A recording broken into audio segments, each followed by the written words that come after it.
Welcome to Chris and Carlette Live, a podcast about life, love, and overcoming obstacles. Each week, we discuss the good, the bad, and the indifferent of life's interruptions. Now, here's your host, Chris and Carlette. Keep believing, don't go stressing, keep it moving. God, we're resting, here to help you, here to bless you. With God on our side, CNC Life. Hello. Yes. What's Hello. happening? How you doing? I'm good. You look good. You smell good. Thank you. Just for you, baby. All right. Yeah, got to smell good for the missus. We had a fun weekend this week. Yes, we did. Oh, yes, we did. It was my baby girl's birthday. Our baby girl. Oh, that's right. I did have her. She looked just like you. I give you that. Yeah, but I gave birth to her. All three of them. That Yes. was my baby. That's my baby girl. Mm-hmm. Yeah, she got all glammed up yesterday. She did. Yes, my baby girl. And we sang Happy Birthday to her on Saturday, which is her official birthday. Yes. Yes, and she took it so serious. I mean, she was serious about her birthday. Oh yeah, and I mean, I want to, I want them to feel that for their birthday. My mother did that to us, and I'm just continuing that tradition that your holiday is a major holiday. Yes. I mean, your birthday is a major holiday. Yes, I want you excited. I want to think of it as a grand occasion because it is. well, she has it. Yeah, she does it. She does. All three of them. Yeah. All three of them. And speaking of birthdays, today, the young lady that was at Chloe's spa party, her mom, Shan, who does my hair. Yes, shout out Today to Shan. is her birthday. We Happy say happy birthday. birthday to you, Shan. Hey, you look amazing. And I saw her post on Facebook. She looks so pretty. She did like a photo shoot. Oh, And today is her birthday. So happy birthday to Shan Denard. Shan Denard. Yes. We had a good show last week. Yes, we did. It was Unsung great. Heroes. Yes. The Tougaloo 9. two members of the Tougaloo 9. One of the people who started off the civil rights movement with a sit-in at the library. They just wanted to go check out a book and sit in the library where supposed to be whites only. They told them, go to your library around the corner, down the street, they said, which didn't have the same books that they did. So we're gonna do this recap. So. Let's do it. All right, let's do it. But it took us many nights in mock demonstrations. We were the ones that were being prepared to what we might encounter with white mobs and etc. There were people who were designated to seek and see what was going on, to see what was happening. I remember one particular girl was supposed to be looking out for the police and looking out for things that could probably make a difference in what our plans were. There were quite a few young people that we knew that was a part of the training group and those getting ready for the group. And when we got to the first library, we went in there. But the reason why it was 9 of us, it was because we were the group that came along and we were the 9 who fit into a station wagon. Mm-hmm. And as a young girl growing up, I remember that I could not go into a place and enjoy the same things that people that did not look like me, or rather I would say that I did not look like them, who had the opportunity to enjoy things that I could never really be a part of. Wow. And this was always a yearning, and I think that's one of the reasons why once I found out about libraries as a girl, I always wanted to read books. I wanted to read magazines. I wanted to see how other people lived. So that was a part of my justice. The White Citizen Council, they were planning on celebrating the centennial anniversary of the Civil War, where there would be 3,000 white men dressed in gray military uniform marching. And because of that planning to celebrate such a horrible war, it's no way that anyone would want to publicize the fact that 9 black college students from Tougaloo had integrated their whites only library following the celebration the next day. And we need to, as black people, have a better awareness of who we are. And that goes with eating right, what we're eating and exercising and really learning more about, our power, because I felt the civil rights was about us seeking acceptance, but we really have to find our identity. And once we understand our identity as a people, then we really empower ourselves. Wow. That was great. It was amazing, and I'm so glad his son was there. I kept saying the word legacy, even when we had our pre-show meeting. Legacy. He didn't expect to be in the show. I was like, we have to show you. Yeah. We have to show what almost could not have been. Your father risked his life for us, for you, and had he died, you would not have been here. Yeah. Hey, I wanted to talk to you about this video I just showed you. Okay. Little Nas. I know it's getting a lot of play now. Right. However, it's very controversial. Yeah. And you all know who Little Nas is. He's the one that's sang with Billy Cyrus. Yes. Uptown. No, Old Town Road. Old Town Road, right. So he has this new video out that shows him coming from heaven, ascending down to the... Descending? Yeah, descending down to the pits of hell. But it first starts out when he's in the garden entertaining the snake. The serpent. And the snake, serpent. And he goes down to the pit of hell and intertwines with the devil. And then takes over the devil's power and takes his horns and wada. Then that was it. That was it. Very controversial. I think that, and I just brought that up to say that we have to, I was on the Clubhouse the other day listening to what they had to say, and I think that as parents, we have to watch what our kids are watching. Yeah. Because I think it's all a plan. Although some people say it's not, but it was very interesting that Little Nas started off with this song that was a hit around the world, and he drew in kids and all this, and now like the Pied Piper. Yeah, now he's making songs for the devil and videos. I mean, some I'm sure there's plenty to say it's artistry. Some may say it is a major market piece to bring in fans. Well, hear me good. He has a lot of attention. Then, there's the thing about the gym shoes, which Nike made a statement that they had nothing to do with that. They're going to sue him. Oh, they are? Yeah, that's what I saw. Oh, okay. Yeah. Okay. So I don't know the whole story about the shoes. I did hear there was a number of 666. I don't know. I guess it's 666 that is specifically made like that. I don't know if he bought that many. I don't know what he did.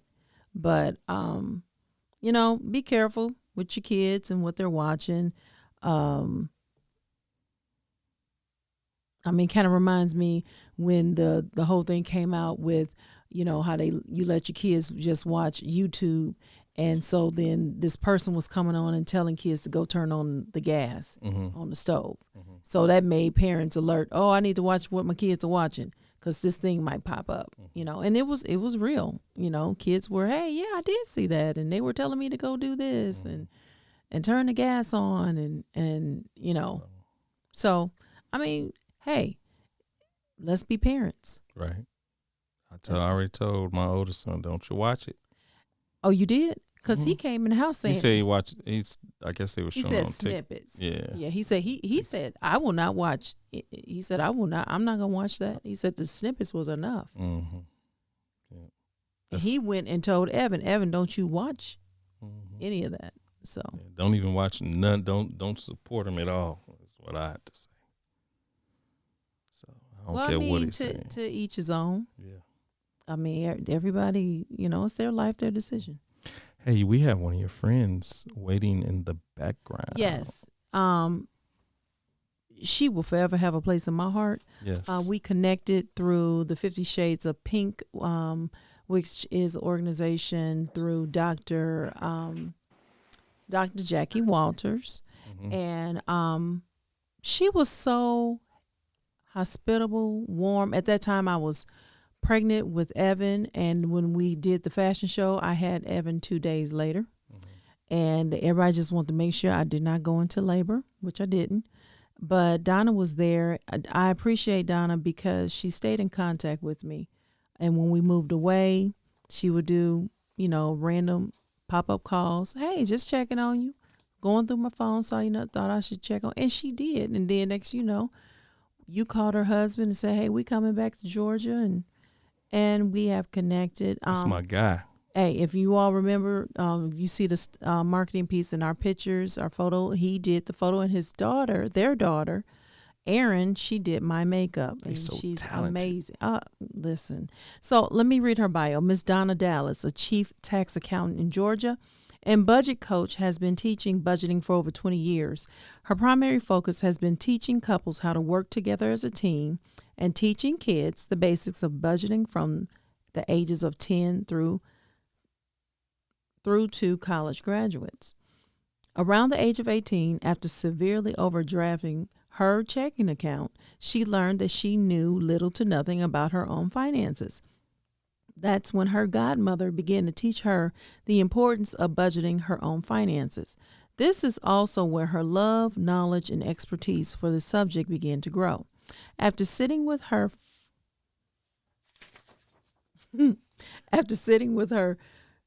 first couple weekly at their dining room table, successfully helping them through dire financial circumstances, word-of-mouth referrals began coming in. Now she's regularly referred to by marriage and family therapists for couples needing guidance on learning how to come together financially and teaching kids at summer camps and Girl Scout groups the importance of financial competency. Wow. Yes. I mean, we got to have this conversation. Our kids, they don't know how to balance a checkbook. Let's talk about it. Let's bring her in. Please welcome Miss Donna Dallas here to Chris and Carlette Live. Yes, boy, she got a round of applause. Yes. With our Hey. 1,000 followers, listeners Hey, right let's see. now. There she is. All right. How you doing? Uh-oh, hold on one Hold on, second. can't One hear second. you. There we go. Okay. Okay. There we go. Hey. Hey. How are you? Good. How are y'all? Oh, we good. doing good. It's Monday and it's almost the end of it. Yay. It's Monday. Yay. It's Monday. I gotta get this headset together. So Donna, thank you for joining us tonight. After reading your bio, I actually kind of remember when I first met you and you told me your connection with some people, and I'm not put that out there. That's up to you, of some other things you've done with people in the industry and how you have helped people with their finances. And I just think that's amazing. A lot of people can't do it, but it was a situation that you took. Now, our show is Life Interruptions, the good, the bad, and the indifferent. And you took a life interruption at age 18 and you built upon it. You didn't allow it. You didn't allow it to become a cycle for you, and you got out of it. You got out of it. You learned from it. You went. You were taught. I'm sure there was some a trial and error period. However, you took it, and it became like the launching pad for your career. That's a bounce back right there. That's a bounce back. So come on in, talk to us. You know, when that happened, I didn't know what was going on. I just knew the bank said, you owe us this money and you can't have another account anywhere else. Oh, wow. My Lord. So yeah. was that through the check system? That was through check system. Uh-huh. Yeah. Because when I wrote checks, my parents didn't tell me you need to have money in the bank to write the checks off of. Wow. I knew people had money in the bank. Right. And I knew you wrote checks. But, you know, it was never explained to me how everything worked. Wow. So when I overdrafted by, I think it was like $500. Oh, wow. And, you know, back then, you know, for me, that was a college kid. That was a lot of money. And I told my godmother what I did. And she took my paychecks to her bank that was not on check system. They were a mom and pop bank up in Lawrenceville. Okay. And then she taught me everything to do. And I that was a hard lesson learned, but I learned it. Yeah. Oh, man. Yeah. Yeah. Wow. I would say for my parents, I learned how to pay bills. I learned how to pay bills, but I did not. I didn't learn the checkbook until I was on my own in college. But I did know how to pay bills, though. Yeah. My dad was real cheap. Okay. I learned how to hold on to money real tight. Okay. You know, and I won't call it budgeting. I just knew, just try not to spend it all. Okay. You know, so now I call it being more frugal. Okay. You know, I'm the more frugal one between, you know, my husband likes the glamorous, the very nice things, and I just want to find it at a good price. Listen. Yeah. That sounds familiar. Okay, so like, okay, here's an example. So if you send them to the grocery store with 5 things to get, and you tell them, okay, make sure you get what's on sale. And he come I don't back, have time to find this what's dude, on sale. He's not looking at. He's just looking. I'd be like, well, how much was it? I don't know. I remember one time I sent him with a list. What did it say? 20 items. He spent almost $100. I was like, how did you do that? I don't have time to find what's on sale. You grab and you go. By the time, no, I'm looking at prices. I'm looking at, okay, what? How many in this ounces? Your ingredients? Okay. Yeah. Yeah. That's me. I'm not committed. I'm committed to the sale. So, okay. So starting off, how do you start? Now we want to talk about, now you do couples, The kids. family. We want to focus on kids. Okay. Yes. The conversation that's not always being had. That's why we want to deal with. We want to talk about what's not being talked about. So our children won't have, they are financially literate. Okay. They have a clue, because hopefully the conversation will start after today, and they'll feel comfortable. And look at that. I'm so sorry. And they feel comfortable, and they will start the conversation, because sometimes people just don't know where to start. So how do you start the conversation with your child? You know, and okay, so you said you start at age 10. Could you start earlier? Well, and you know, for each family, it'll be different, because you have the different maturity levels. You know, you may have one 8-year-old that is as mature, or who can learn things as well as your 10 or 12-year-old. So, you know, I would start out, just start where you are. Start the foundation. If you decide, okay, we're going to start having these money talks and teaching the kids about savings, let's start with, what are they going to put their savings in? Because the best way to learn is to do. Just like when kids join a sports team and they go to practice, Right. they'll practice with their money. So you decide, how are they going to get this money? Is it going to be through an allowance or whatever the case is? So first, start at the foundation with, we're going to give you an allowance, or however you're going to give them money, and open up a bank account depending on the age, or their piggy bank at home. If they're young, if they're between 8 and, I don't know, middle school, maybe 8th and 9th grade, they can have a piggy bank at home and just deal with cash. Okay. But once they become 14, 15, or first job age, and they're going to get a debit card, then they'll be dealing with the banks and the cards. But either way, they can have that money in savings. Right. So first thing is, set everything up. Set up the bank account or the piggy bank, and decide if you're going to give them allowance. If you're going to give them allowance, I would suggest $1 per year of age. Oh. Because a lot of parents, try to figure out how much to give them. Okay. So appropriately, and you can go anywhere from around maybe 50 cents to $1 per year of age, depending on your budget. $1, it sounds like a very small amount, but if you have a family with 3, 4, or 5 kids, right, and depending on if one person is working or not, or a single parent, everybody can't do the same thing. So you do what's best and most comfortable for you. So that's the first place to start. Start out what you're going to do first with them, and then for them to have it set up, either the bank account or the piggy bank at home. Yeah, and then you'll start the discussions on the savings. I know with my oldest son, I had set it up where every time I get paid, I put some money into his account automatically. So it's automatically every time I get paid, he gets something in his account. But the hardest thing is to tell him, look, you're only getting X amount of money a month, so you can't spend it on a video game. You can't spend it on snacks. You can't, so. Yeah. My thing is with him, when he starts talking about, oh, I want to do this, I want to do that. And the first thing I ask him, you have some deodorant? You got some shower gel? Then it starts, you got your skincare products?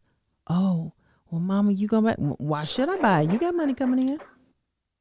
Yeah. So, when you start the foundation of setting up those accounts and determining the allowance amount or whatever you're going to give them,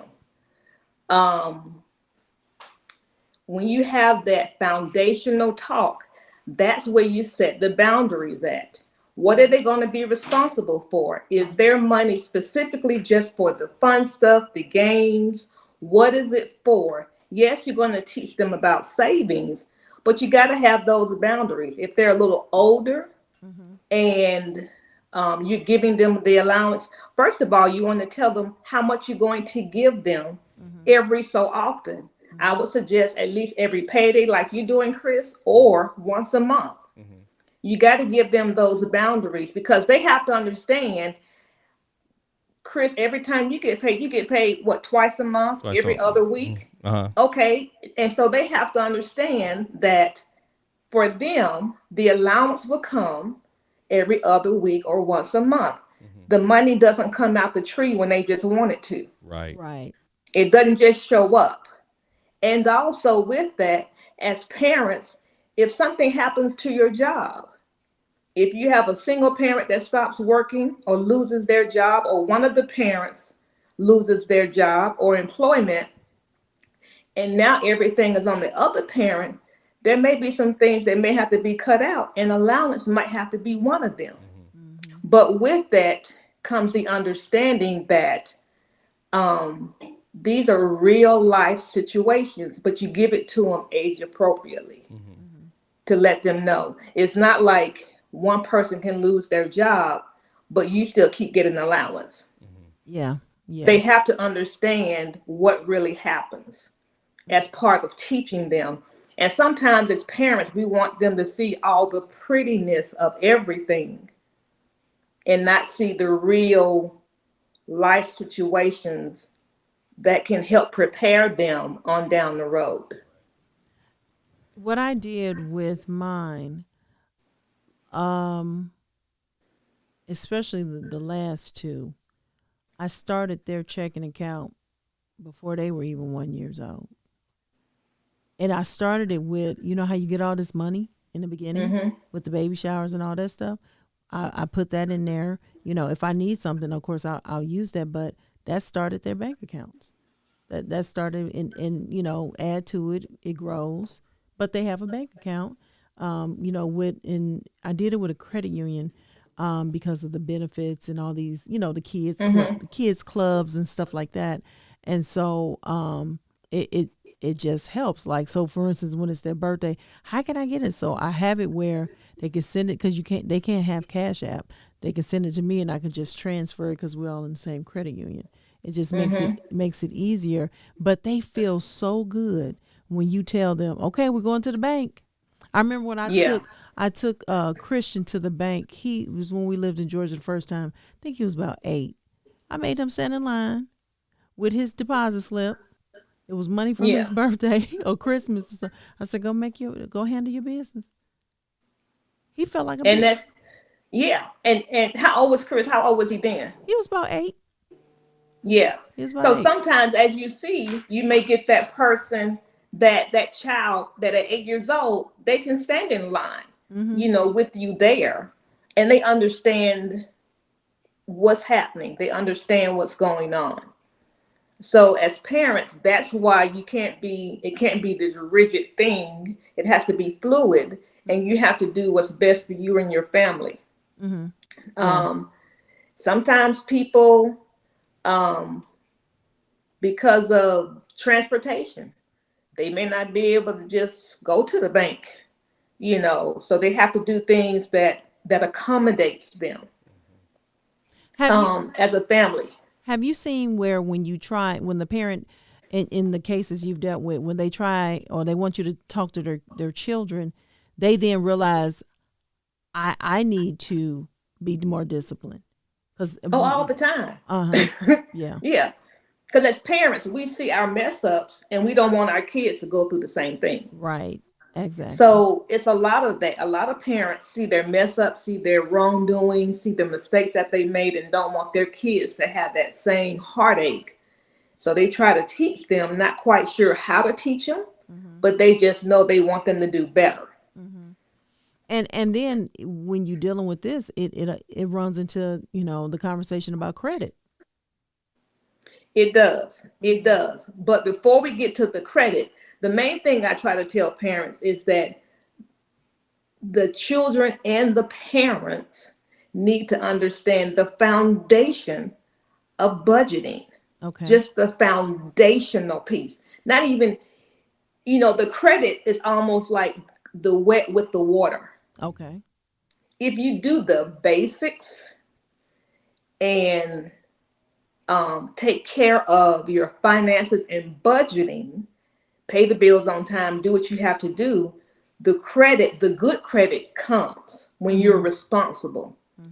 So after you do the foundational piece, setting up everything and having that talk of you're going to get this much or that much for the allowance, however the money's going to come, or if a child has a job, by the time you're starting this talk and they're working and you're getting everything set up for their, you know, they may have their accounts already for their paychecks and all of that, but then they need to understand the difference between needs and wants. The kids do, and the parents. Yeah, absolutely. Because you have the 5 basic needs that by law the parents are required to do. You have the shelter, the food, the clothing, education, and medical expenses. So now when kids, they have to understand the difference, that granular difference between needs and wants. So for clothing, for an example, we have to provide clothing for our children. Right. It didn't say I have to provide Air Jordans. Say that again. It didn't say I had to provide Michael Kors Mm-hmm. or Vans Mm-hmm.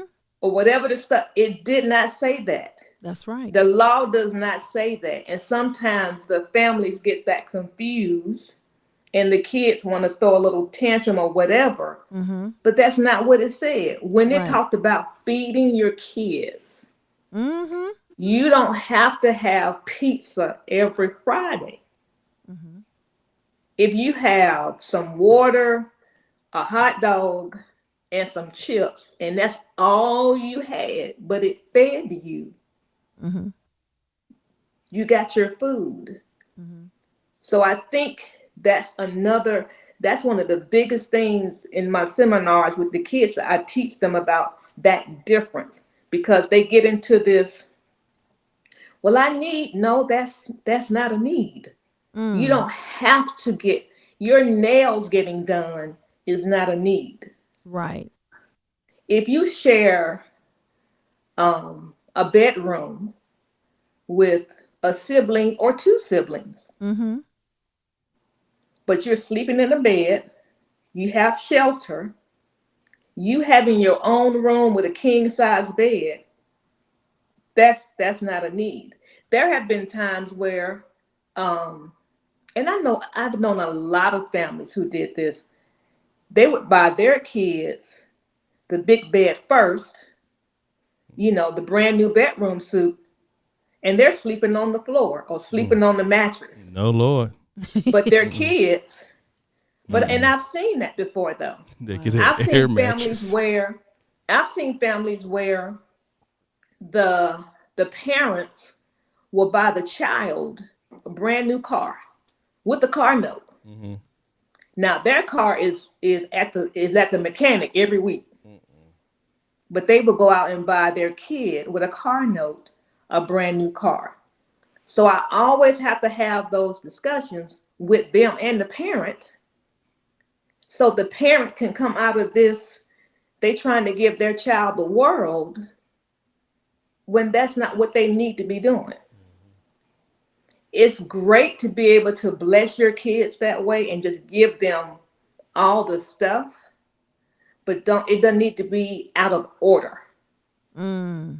And a lot of times families get it out of order. Hmm. So after that foundational piece, having the talks, getting everything set up, understanding the difference between the needs and the wants and what's required. That's good stuff. We're opening up the phone lines because of this conversation. Yeah. So if you all want to dial in, if you have questions, please, we encourage you to dial in 727-931-3274. The number's on the bottom of the screen. If you have an AT&T phone, you have to dial 209-399-9093.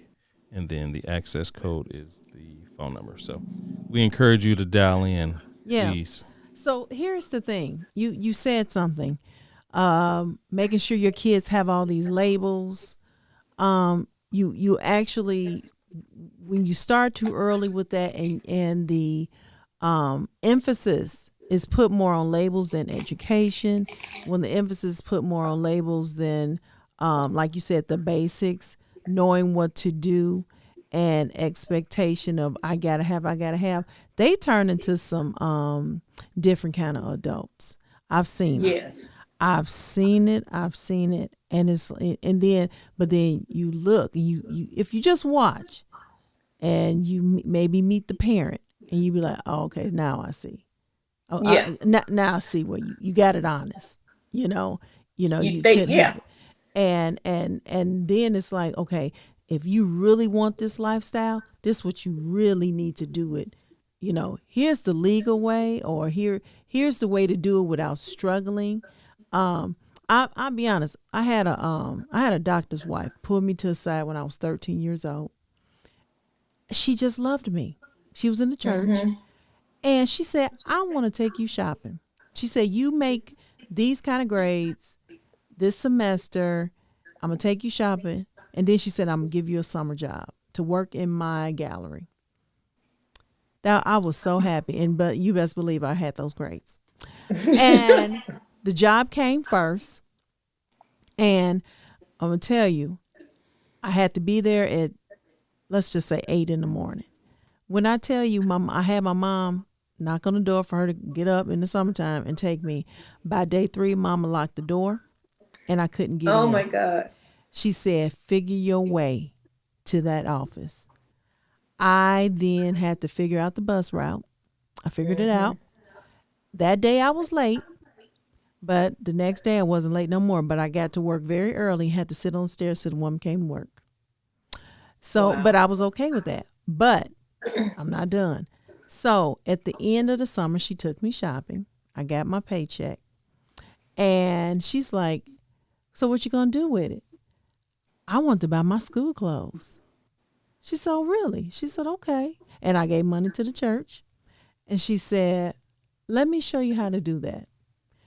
That's when I found out about TJ Maxx and Marshalls. I know, right? Yeah, she's like, "Let me show you how you keep your money but get quality for less." Changed my life. Changed my life. And she was like, "You don't have to frequent the malls to get what you really want." She was like, "It's okay to get last season's or the stuff that didn't sell well. Exactly. And it's still that brand, it's still that label and this, that, and the other, but you're not spending all that money. You can save your money to go buy, to save or the stock market or prepare or, this, that, and the other." She did. This was a doctor's wife. I am so serious. She did that and took me in. She changed my life. I am still that way this day. I really am. But and so, when I hear people talk, "Oh, girl, I paid this," and I be like, "Girl, in my mind, I say, you could have went to Marshall's." Yeah. I like those stores too. Oh yeah. So I think the message that one of the first things we're saying is the earlier the better to do the training. The earlier the better to set those basic financial blocks that they can build upon and learn discipline at an earlier age, so eventually, yes, it will run into a credit thing, but they'll know what to do. All right. So we have stimulus checks here. Okay. We got stimulus checks. Our kids are seeing what we're doing with stimulus checks. Some kids are old enough to know about a stimulus check, even though they're not getting one, to be like, "Mama, what you doing with the stimulus check?" What do you got to say about these stimulus checks and wisdom? So there was a really cute, I think it was on TikTok video I saw, and there was a little girl. She may have been 10 years old, and she said, "Mommy, Joe Biden sent us our stimulus checks. Where's my stimulus check?" Oh my goodness. But the parents, what they did, it was a cute video. The dad was pointing to the lights and he clicked the lights on and then he opened the freezer up and point to the food in the freezer. And then they point to the pantry and they said, "This is where your stimulus check is right here. Right. This is where it is." When it comes to that stimulus check, you may have to put your kids in check. Check them. Just because the amount came in for the family doesn't mean it's to be divided up between the family. Now,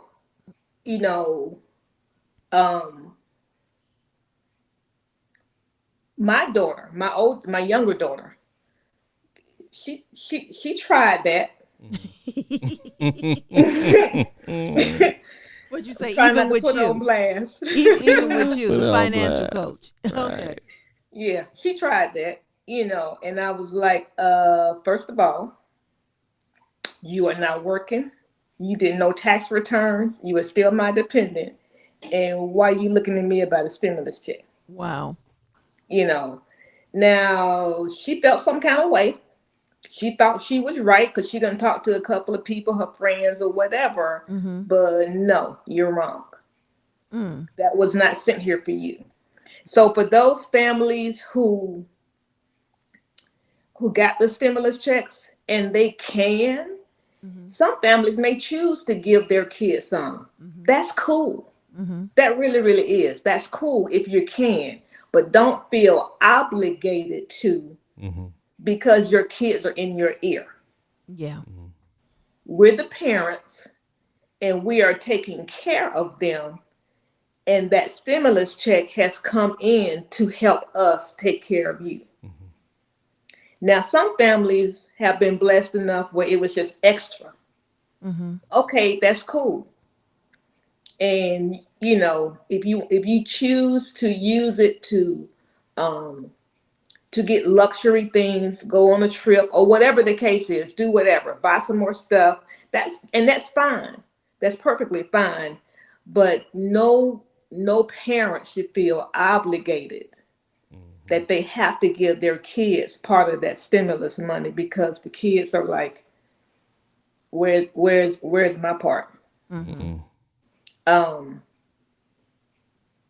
You know, there'll be some that agree or disagree, but the one thing I've learned to tell my kids, and they know that word very well, is no.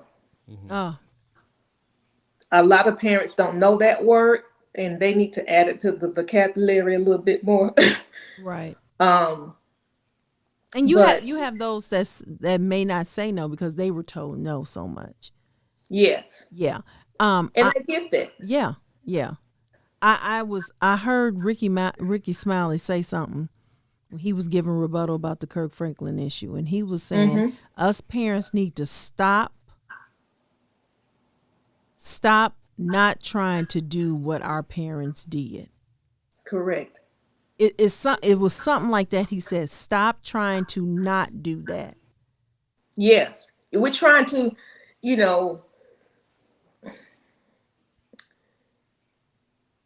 parents think that the more they say yes means, and not all parents, let me correct that, but some parents think that the more they say yes to their child means they love them more. And that's not the case. You're right.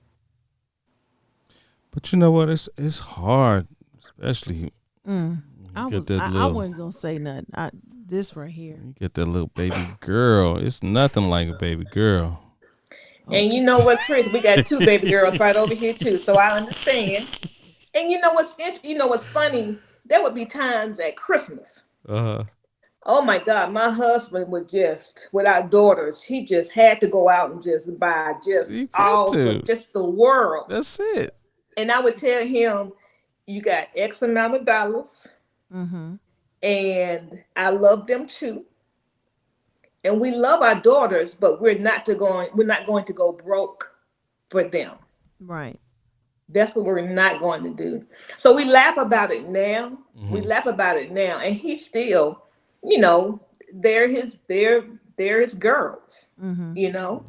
Did y'all have anything he can do for them, he would love to do for them. But I always, I have to still kind of like, hold on, hold on a second. Yeah. Hold on, boss. Now going back to, you were saying the basics of the budget. Did we cover what those basics were? We did say the knowing the needs versus the want, because I want everybody to walk away with something. So my next thing with it is, so first we're going to do the setup. Okay. Your bank accounts, piggy banks, whatever they're going to save their money in, and discuss the parameters of the funds that they'll get in. Knowing the differences between the needs versus wants. And the fourth thing is explaining to the child that when it comes to money, money does what you say do. You give your money chores like you give your kids chores. So if you have to assign every dollar a task. If not, that phrase, money burns a hole in your pocket, will hold true. But every dollar that comes in your possession, every dollar that your child gets, they have to learn. If they get $10, they need to learn that they have to assign a task for all $10. It could be $8 goes into the bank, into their piggy bank to be saved, and $1 is for some bubble gum, and $1 is for, I don't know, a game. But they have to assign the task to every dollar, not just they get $10, throw it in their pocket, you all go out somewhere. Next thing you know, they're spending money, and next thing you know, they come home, they only have $3 left, and they wonder, what happened to my $10? How come you just gave me $10? All I have is $3 left.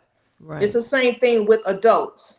If you get $1,000 in, you have to assign a task for all $1,000, doing the budget down to the penny. The first 200 is going in the savings. The other 200 is if you're a tithe, if you give to a charity or whatever the case is. Another 150 is for the groceries. The other 200 is for the light bill, gas bill, water bill, or whatever the case. And then the other 100 or whatever the amount is at that time is assigned somewhere. $50 for here's play money, here's family fun money, or whatever. But give it something to do. Don't just, you get in $1,000 and then you put in the bank 500 and the other 500, you just kind of have it in your sock drawer because it's just there. The next thing you know, you go check that sock drawer and you got about $25 left because you've been nipping off of it. Now you can assign some money to be nipped off of, but you need to give it that assignment so you'll know. I gave you this task, just like you tell your kids, Chris, you were supposed to go clean the bathroom.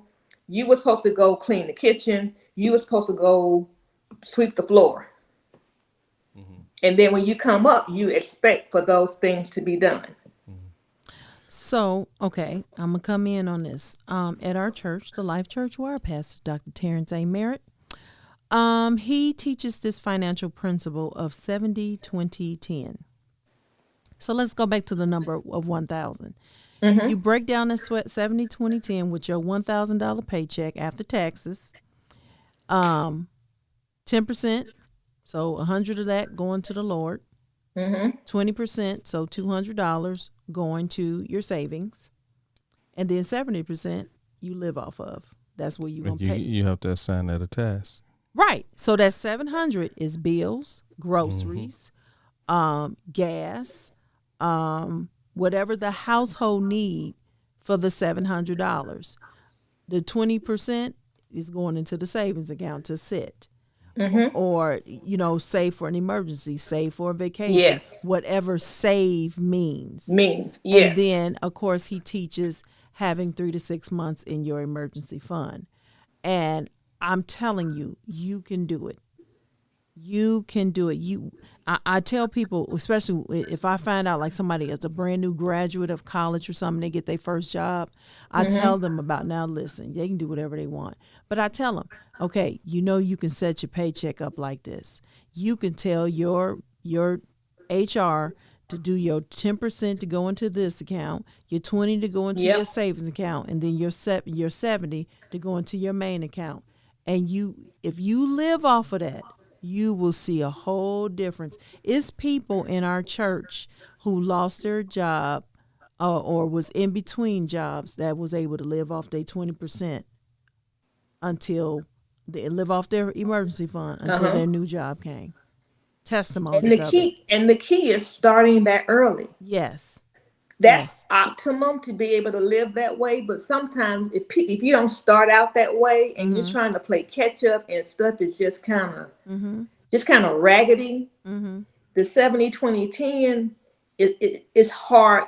It's hard for some families to do that because they don't have the discipline and they haven't started that way. Now they can get to that way. They can get to it. And when they get to it, then it's gravy. But sometimes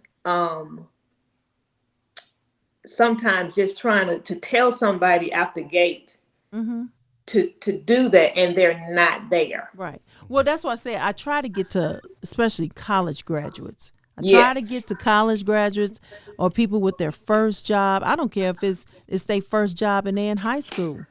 Yeah. I told that to one of my nephews, and he saw a difference because he was getting ready to go off to school, and I told him about that. Oh. Your feet over on my. I'm not trying to play fussy with me. Like, wait a minute. So 70 20 10 is, but like you said, and it's ways of doing it. You could do 80 10 10. Yes. You can do Yeah, 80 whatever 10 10. whatever budgetarily fits you. Yeah. Now I'm saying start off. my oldest daughter, because they always say, "Mommy, look what you created." Because my oldest daughter is a lot like me. Okay. She's very frugal. She likes what she likes, but she has saved. She's very close to paying off her car. So she, budget wise, she's got it down. But the key was starting them early to get to that way. So, but that 70 20 10, that's an optimal way of living. So my question, I have a couple questions. So my first question is, I remember my mom taking the checkbook, taking the register on the checkbook and writing down what she wrote a check out. I mean, do people still do that now? Some people do. You know what? Some people still do use a register. Now, for when you're teaching your kids, if they're going to be using cash, let's say you have the ones that have the piggy banks at home. They may not use a register, but they can, when they buy something, put the receipt back in their piggy bank. That's good. Put the receipt back in there. That way they can tie back to where their money went. Now, let's say you get the kids who have the debit cards and who now have bank accounts.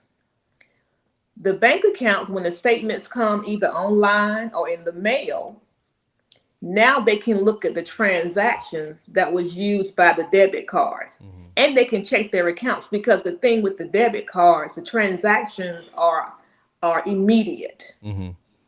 So you can see what was done, what was used. That would be good for them for that. That will also help them, show them how to reconcile a bank statement, because they need to look at their bank statement. People don't use registers, but those same people check their accounts all the time. They check them all the time. I don't use a check register anymore, but for me in my house, and I think I told you this, Carlette, my husband and I, our funds, our main money, most of our money goes into our main account. I have our debit card set up on a whole different account. So we transfer money to the card account as needed. When my bank statements come in, now I'm always checking the account. I check the account like I'm watching movies. I check it all the time.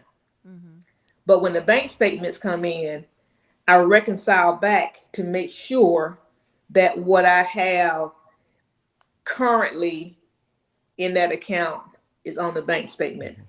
So what if Anthony needs a new lens, a new toy for his equipment? How do you? We have savings. We have savings, and we have our joint account, and then we also have two separate little personal accounts. Especially if you want to buy gifts for one another, and because we pay cash for everything, so we may want to buy gifts for one another. But if he needs a new lens, he'll start discussing that lens way before it's time to, to time to go buy it. But whenever we do, he always lets me know early, and I'm always like, so what's the cost on that? And he'll let me know. But certain things, let's say like a lens, I can't necessarily shop around for it because I don't know all the details of what to look for and everything. But then he's in it enough now that he knows how to shop until he finds his good deal. So when he lets me know, we put money to the side. We hold it off to the side. Okay, so you want a lens? Okay, it's gonna cost this much. okay, we'll put this to the side and just kind of wait. Mm-hmm. Um, and then he buys his lands, Mm-hmm. you know. Now, my next question was, when it comes to if we go back to the stimulus check, um, is it safe? Do you show people how to not necessarily how to invest? Not really giving them advice on who to invest in, but is it good to start children at an early age? Because I know, for example, my oldest son, wanted to open up a stock. Well, and that's a Ameritrade, but he wanted to open up an account, and start trading, but he wasn't old enough. So, do you encourage that? I do encourage it, but one thing I've learned, Chris, is I stay in my lane. Mm-hmm. Mm-hmm. So I teach people the basics of budgeting. Mm-hmm. I don't teach investments because that's not my lane. Mm-hmm. You know, I don't teach investments and I don't do taxes. Mm-hmm. But That's I deal good. enough with people on just doing the foundational things with basic budgeting. I saw a lady one day. I was at a boutique and there was a lady who saw this dress, and the dress was, I don't know, a couple of $100 or whatever the price was. And she told the store owner that she'd be right back. She stepped outside, and that was over by the door because of the way the store was set up. Mm-hmm. She called Georgia Power Oh, and set up a payment arrangement, told them she would pay them in 2 more weeks when she got paid, and came right in there and bought that dress. So she put off her light bill to buy a dress. Mm-hmm. And I just never forgot that. So I talk to enough people just to get them savvy enough and understanding enough with the basic of your income, your expenses, taking care of your household, and doing the foundational things. And I let the cool, savvy, knowledgeable folks with the investments and taxes and all that, I let them handle all that. Mm-hmm. I'm just trying to keep people to be able to pay their mortgages, their rent, car notes, and pay off debt and understand money. Mm-hmm. Just understand the basics of it. And before I forget, really quick, the other thing with the kids is teaching them about the saving piece. They don't have to spend their money immediately, but their saving piece. And that if they learn how to save now, it'll carry over into their retirement and emergency funds. But they'll learn now that they can save now, and everything they see, they don't have to buy. Mm-hmm. They don't have to buy it immediately. And the first thing they buy won't be the last. You get the kids that save up for, their first car. They're trying to buy a car. They think they got to have I don't know, the hot rod Mustang or whatever it is, not understanding that if they bought the little, what did we call them back in the day? Little cluckers or whatever. yeah. Hoopties, hoopties. Doom buggies. Yeah. That won't be their last car, but just buying their first car, it's just not going to be their last. So to understand and to make them understand, save now so you can do more things later. And then as parents, to have fun, I want to reiterate, just to have fun with their kids with the budgeting. Make games out of it. Every time I do seminars, I always play games to make sure they have retained what we discuss. But if they, as a family, if you have a goal to pay off, I don't know, let's say a credit card, and you can make it fun and have a poster board with the amount of debt owed. And then as the family sees that debt going away, the goal can be, okay, when we pay this off, we get to go do a trip, or we get pizza for the whole weekend, or whatever that thing is. But just make it a family affair and just have fun with it. Wow. Do you use QuickBooks? I do. Yeah, I don't do it a lot, Mm-hmm. but yeah, I do use QuickBooks and Quicken personally for Quicken. So do you recommend that children start early with those softwares to show them or to train them how to? You know what? If they're savvy enough to, Mm-hmm. but they don't have to. It's making them understand that it's not that deep. Mm-hmm. Mm-hmm. It's not that, you got some people who, I can do an Excel spreadsheet, but you got some people who don't know how to use Excel. Yeah. So the primary thing is if they're savvy enough on the computer and they can learn Quicken or QuickBooks, because Quicken is more for your personal use and QuickBooks for the businesses. If they can learn Quicken, then great, because you got some kids who are just like that. Okay, go for it. Mm-hmm. But if not, just understand that, okay, you can write it on a piece of paper. Right. So. Yeah, that it's like I think I'm a combination of old and new. I write out my bills every pay period. I write everything. I know where everything's gonna go before. Yeah. Mm-hmm. I do. It just keeps it all in track, and it also reminds me, okay, all right, I know I'm gonna pay this then. A lot of times, when you're like that, you end up paying your stuff off quicker and way before the due date when you do that stuff. Yes. Yeah, you do. So what are some of your testimonies as far as helping individuals, whether it be children, get out of debt and to pay off their bills where they're successful at it? Some testimonies are, there was a couple I helped. I'm trying to think. I think they live in Gwinnett County now. But after we worked together for 3 months, the husband requested to stop using me because he was so mad at me because I had him on a budget. Mm-hmm. Oh, He was very mad. But in 2 years, they bought their first home Oh, wow. because they stuck with what I taught them. Mm-hmm. And they invited me to their housewarmer. oh. And when I went out there and he opened the door, he was saying, I am so glad you came. I'm so happy that you are here. I just love you. And, it was totally different when I was working with him. Mm-hmm. But, one of the summer camps that I did, there was a little girl. The sessions I had would last about 6 weeks for the kids. Mm-hmm. And she had went shopping with her grandmother.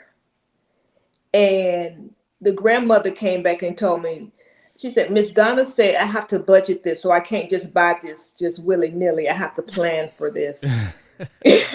So I have quite a few. There are some couples that there was one couple on the verge of divorce because of money. Mm-hmm. And teaching couples that sometimes society thinks that the husband has to take care of the bills because he's the man, Mm-hmm. and the wife, whatever, Mm-hmm. But my teaching is whoever does it better That's right. takes care of the bills. Mm-hmm. So it's more teaching couples how to work together as a team. Mm-hmm. If you're not supposed to be quarterback and you can't throw the ball and you're supposed to be on defense tackling, why you got the ball in your hand trying to throw it? No. So, that's the main thing, is everything is not set in stone. Mm-hmm. Right. Do it what fits for your family, what fits for you, because what might work for you may not work for somebody else. Mm-hmm. Mm-hmm. Now, here's my thing. I agree with everything you just said, because we had to figure that out early in our marriage. Mm-hmm. But this is the problem I do have with it, is when that other person who's not paying the bills Mm-hmm. is that you have to watch out, because I saw this with that older generation that, when the man paid the bills, Yeah. and she had her little money, whether she had a job or not. And when he died, she didn't know what to do. She didn't know what to do. She didn't know I've seen what to that. do. Yeah. Stuff started getting cut off until the kids had to come. That, and it's still happening. Yes, And it is. and to be honest with you, it's people our age group that have taken on those because how they were raised, and you'll see them at home. She doesn't manage money. He manages all the money. He just gives her the grocery money. She makes sure the groceries in and dry the cleaners is done, this, that, and the other. But if some kind of scandal happened, how many times Yeah. we hear that? Now that's what we're hearing now. Scandal happened, and then she's sitting at home with the kids like, I don't know what he was doing. He just came home. Yeah. We did nice trips. He bought me nice things. And then I thought everything was fine, and then bam, he's in jail. Like it's this one lady, they had her to, she came out and spoke and told her husband, please turn yourself in. I don't know what you did, but you need to turn yourself in. We don't have this. We don't have that. Everything's frozen. You know, all this, Yeah. you know. So with that, you let the person, be the primary person. Mm-hmm. I didn't say be clueless. Right. Because when you do it as a team, the young man that played for New Orleans Saints when Drew Brees got hurt. Yeah. Now Drew Brees was the quarterback. I think the guy's name was Hill. Okay. Now they pegged Hill as a Swiss Army knife. He had done defense, he had done quarterbacking, he had done, tight end. He done quite a few things. But Breeze was the primary person, but it didn't mean that somebody else couldn't come in and do what Breeze did. So the main thing is, even though I'm the primary one for me and my husband knows where all the stuff is, where the accounts, the bills. On both of our phones, we have the app, and it shows all of the accounts, where everything is. So, and our names are tied to every account, even the personal ones. So neither one of us are clueless. I may have more knowledge of everything that's going on, but at the same time, I'm always talking to him. Okay, babe, this money came in. The light bill was this, gas bill, water bill, because I'm always showing him on the phone, and he can see it. He can see it when it's drafted out of the account. He knows what's going on. So for couples where one person is the it person and the other one has no clue, that's not a good thing. They need to work together as that team so the other one can be included. Okay. Now, do you, as far as your clients, do you take people from outside of the state, or? Yes. Okay. Yeah. And how can they get get in contact with you? They can email me at beyondthebudget@att.net. Okay, beyondthebudget@att.net. And they can reach my landline at 770-473-2253. I know that the hour is late. Is there anything that you want to, maybe talk about or just wrap up as far as, children and, budgeting for them? Start as early as you can. Okay. And have fun with it. Mm-hmm. And even if you don't know, tell your kids you're going to learn with them. Right. Yeah, that's good. That's good. Tell them you're going to learn with them. We're going to do this journey together. It's just like when your kids have homework and they come home with this new math that you ain't never seen when you were in school. That's it. That's it. And you sit down and say, you know what? We're going to figure this out together. Mm-hmm. It's the same thing with the money. If you don't know, or ask somebody who you think, is better with budgeting, that you can confide in, that you can, talk to, do that too. But yeah, just have fun with your kids and start as early as you can. Wow. And tell them no sometimes. Right. Got to make sure you tell them no, except for that baby girl. Oh, did I say that? That's the problem right there. And you know what? One last note too. Uh-huh. if the kids understand about money, one of the purposes of money is to love on people. Yeah. That's good. That's good. It's Yeah. it's to, it's to show mommy or daddy or Grandma, um grandpa. grandpa. It's to love on people and to help people. Mm-hmm. It's not all about you all the time. Wow. That's good. That's Yeah. good. Well, we appreciate you so much coming in and Yes. Thank you for sharing your having me. story. Yes. Yes, was and your fun. business. Yes, Right. yes. Beyond the budget at att.net, you want to get a hold of her too. You may need her services. She is a consultant to help the family with the budget as well as to get things going with your kids. Or you can call her at 770-473-2253. Call her, get some advice, work out a plan with her, find out what is the package deal that you need to get Miss Donna Dallas's service of Beyond the Budget. Also, I want you all to keep in mind we said some tips. Number one, set up a bank account or a piggy bank. Needs versus wants. Money does what you say it to do. Assign every dollar to a task. Save money, which will carry over to retirement and emergency. And have fun with learning this with your kids. And as well, if you Yes. need to learn at the same time, don't be intimidated. Hey, it's never too late to start, never too late to try. It's No. never too late to fix it. Please don't feel like you're in a corner. You in a rut that you cannot get out. Trust me and believe me, you can get out of your rut. Call her today. Call her, email her. I want to hear from her saying, "Hey, I got a call." Hey, one is a great start. One is amazing, and I took a lot of notes. I did. You answered all my questions without me even asking them to you. And another thing to walk away with is this: what our pastor teaches us, Dr. Terrence Merritt, 70-20-10. If you can get your way there, that is a very disciplined life, and it's a life of action. Believe it or not, liberty. I'm Yes. telling you, Yeah, it's it freedom is. in it. So, thank you so much. You're so welcome. It was fun. Yes. Yes, stay close to your phone. We'll be calling you. We'll call you. All righty. All right. thank Thank you. Bye. Bye-bye. Wow. Mm-hmm. That was some great information. That was good. I need to probably call her. Listen.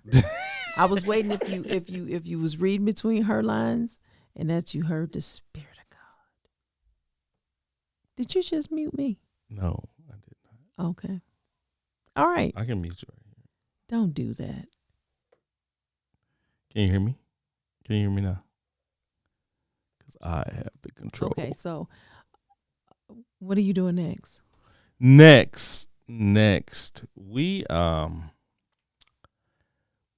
have an awesome guest. Well, I guess all of our Yeah, you guests. say that every week. And it is true. Every week we have awesome Today guests. was awesome. Last week was awesome. Mm-hmm. We're building. We're building. Mm-hmm. Yes.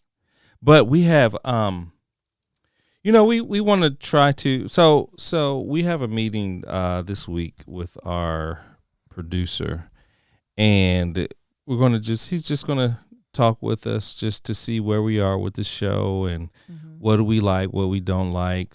Do we need to make any changes? Even if we want to do it anymore. Yeah, do we need to pivot or why you don't want to do it anymore? I didn't say that. Oh, okay. That was one of the things he said. Okay. And even if we want to pivot to go in a different direction. Okay. So that's up and coming. And if you all want to see more, if you all want to have other guests on or subject matters, feel free to put in the comment line what you like to hear. Or you can go to or Chris see. and Carlette Live and you can put it on our page as well. You can put on there on our page, hey, I listen every week. I would love to hear the topic of, I don't know, whatever it comes in. We can tell you if that's something that fits. Remember, our subject, our subheading is life interruptions, the good, bad, and indifferent. It has to fit under a life interruption. And it has to be something, we're not a gossip show. Please know this. Right. We're not. We're here to inform and equip people. Okay. This is ministry for us. So it's, yes, we may have a hot topic like we talked about, the Lil Nas situation, but you see that was Right. not the subject of the show at Right. all. I'm not here to lift up what he's doing. Okay, not part of his marketing campaign. Trust me, he's doing enough of that on his own. But that has nothing to do with Life Interruption, good, bad, and different. So keep that in mind when you have your suggestion. But we want to hear it. Yeah. Not that we're running out. Trust and believe. And if you want to support us, feel free Yes. to Cash App us at CNC Live, $CNC Live. We had a few people last week to come through and to help support us in our endeavors. Yes. And we were able to sow seeds back into our guests. Yes, we do. So we definitely want to We are sow not seeds pocketing this money. back into our guest. Yes. But we do have equipment to pay Yes, for, we and have to you know pay for that's this equipment. so. But if you would like to sow a seed into Chris and Carlette Live, feel Every time free. you get a text message, we have to pay for that. Yes. Mm-hmm. Yes. Oh, by the way, if you do want to be on our text message, Yes. Text CNC Live to 474747. Again, that's CNC Live to 474747. yes. Our next week's guest, Yes. because we want to stay current and relevant in current topics. And it's probably, it's still ongoing. It's still, I'm not sure if it's at the curve yet, but we want to talk to a friend of mine who is of Asian nationality or descent.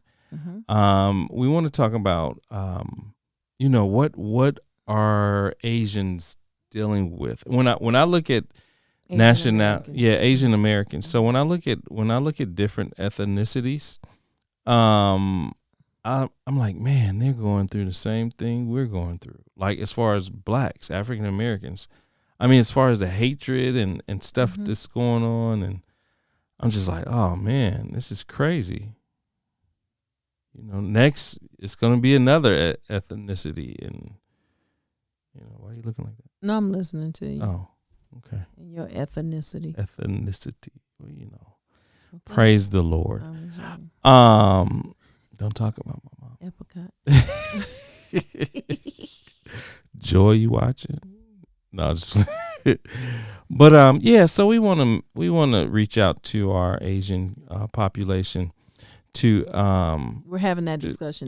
just to see what's really going on. What you have to say, what's on I your did heart. a preview, almost a little preview interview with the individual, and it was just like, man, this is deep. It's so deep. So I mean, it's bad enough to okay, to me, or what I've heard, every ethnicity has what is that? no. Well, crickets. That's funny. Every ethnicity has at some time, if you look back in history, there was a name, a nickname. Okay, I'm not gonna go through all those slanders and slurs and all that stuff, but and now that stuff is coming to the forefront.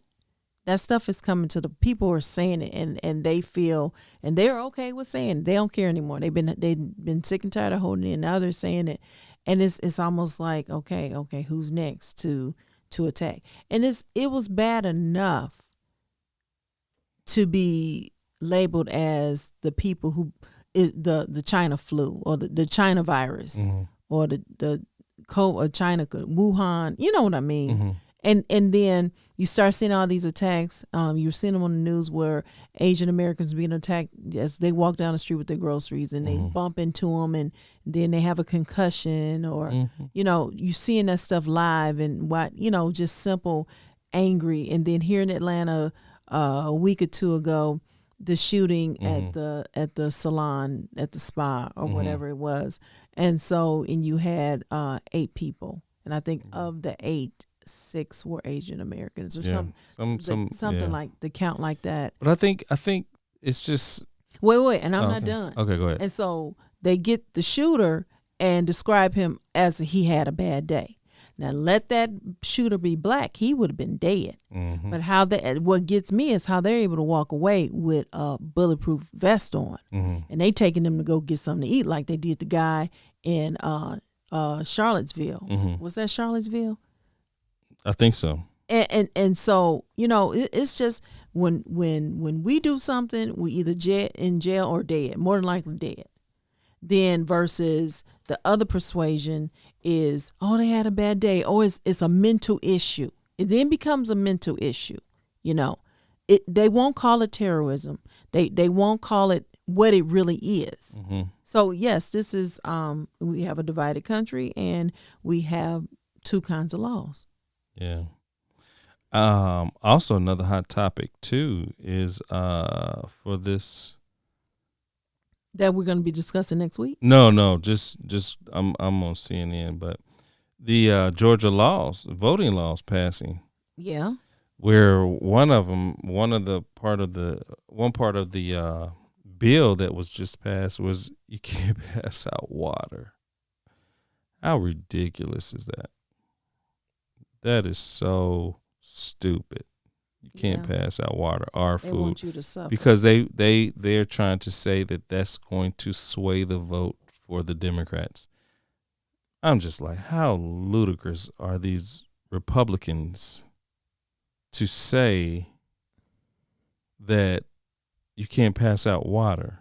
Now, I'm not saying all Republicans are bad. I'm just saying the ones that voted for the bill. Mm-hmm. Mm-hmm. It's just crazy. I mean, I think we're just spiraling down. Truth is being revealed. Yeah.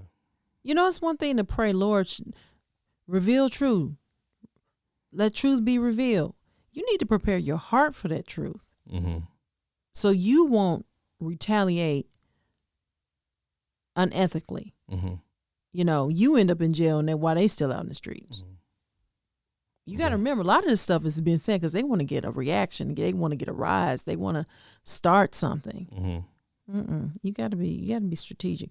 Okay, we're good. And then one other one is the you all continue to watch about the George Floyd. Yes, Derek Chauvin. Mm-hmm. Let's see here. What are they saying? So I watched I a bit. was listening to some of the questions. I couldn't believe some of the questions they were asking. Yeah. I was like, are we really dissecting this like this? Right. How many was it necessary for the bystanders to be on the street? Oh, it's going to happen. You got somebody dying in broad daylight under somebody's knee that was not fighting you. Mm-hmm. What have we come to, people? It's much to pray about. Now, you say you don't want this to be a religious show, but people need to pray. Oh, that's why I say at the end of each one, I tell y'all pray. And I'd be so serious. Pray. Call out to God. Pray. We need help. And we need it from the Lord. Okay, I'm done. She is done. She has dropped the mic, you all. Drop it. Okay. Well, until next time, we will talk to you all later. We will see you all later. And make sure if you please, if you can, cash out, even if it's just $10, just cash app us because we have to pay our gas. Well, not that we have to, but we want to plant a seed. That is our decision that we made. Yes, because we want to get back. We want our show to grow. All right, people. Well, we are out of here. Talk to you later. Thanks for joining us this week on Chris and Carlette Live. Make sure to visit our website, chrisandcarlette.com. If you're on Facebook, share this broadcast. If you're on YouTube, please subscribe to our show. You may also find us on Apple Podcast, where you'll never miss a show. While you're at it, if you found value in this show, we'd appreciate a rating on iTunes. Or if you'd simply tell a friend about the show, that would help us out too. Let us stay in contact with you by texting CNC Live to 474747. That's CNC Live to 474747. CNC Live.